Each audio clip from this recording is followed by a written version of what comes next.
Hello and welcome to this midweek message here for June 19th. I'm Pastor Aaron Holmgren at Salem Lutheran Church in West St. Paul. And I'm not actually in West St. Paul while I'm recording this, but I am grateful to be able to be with you to give you some announcements and just some thoughts for your day. So a couple of things to talk about today would be a huge debt of thanks for all who were involved in all of last week's activities. We had the parade and the booth, and then we had the pep blessing, and then we had Vacation Bible School and the jazz concert. It was just a life full of activity and fun and fellowship for that whole week. Even furry friends were there too. And it was just a blast. And I am grateful for every single person who put in time and effort and skills and invested in these experiences that we got to share with our neighbors, with our youth, with our pets, with those that we love, and sharing in skills and talents just abound. It was incredible. So that is all that happened last week. This coming week, we are in the swing of our kind of summer worship. So we'll still be worshiping on Sundays as always. We'll also have the prayer service on Wednesdays that you can pop into. Not today, obviously. I won't be in, but Wednesdays at 9:15, I do a short prayer service in the sanctuary, and it's come as you are, and so that's always an open opportunity for anyone who wants to swing by. But we also have starting in July 11th, I think, is the first Thursday. We are doing our summer adventures, and so it's activities for youth throughout the summer to kind of keep that momentum of VBS going.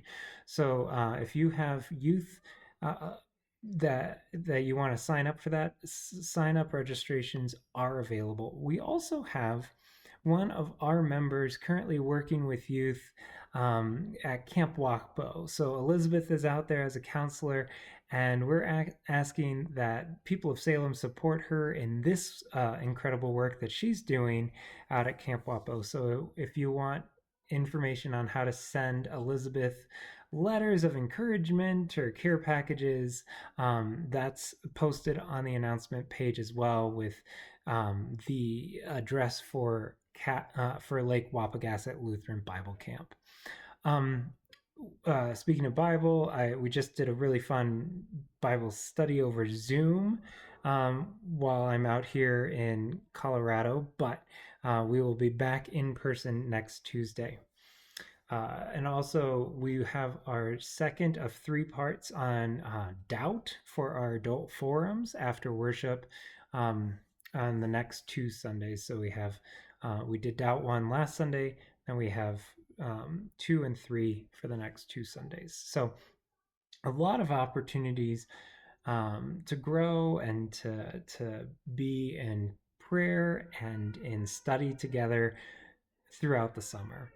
So I thought for today, being that it is Juneteenth, we'd reflect on this holiday and what it means for us as Christians and citizens of the United States. So Juneteenth, although it's a fairly new kind of federal and state recognized holiday, comes to us from June 19th, 1865, which was the day when the Union soldiers made it into the westernmost Confederate state of Texas, and was able to declare emancipation for over 250,000 enslaved Black people within that state. So while the Emancipation Proclamation was made in 1863, it took 2 years to get that emancipatory proclamation, to get that liberation to all of those within the United States. At that time, the divided states. But so that is the history of Juneteenth as we celebrate this emancipatory moment in our history, as we did away with institutionalized slavery. Now, the journey beyond that is where our Christian faith challenges us to dig deeper, because we know and confess that we had Lutherans and institutionalized Christianity on both sides of the border, fighting for both abolition as well as institutionalized slavery. And so we need to confess that sin of slavery within our history as the Lutheran Church in the United States. And I encourage you to check out the documents that the ELCA has made as far as social statements on this issue. But then also, we have a God who has this liberating grace and whose story begins with a people who were brought out of slavery and into a promised land. And so we can celebrate the liberating grace of God that allows us to move forward seeking reconciliation, seeking ways of repair and further liberation, because our God challenges us to bring freedom to the oppressed.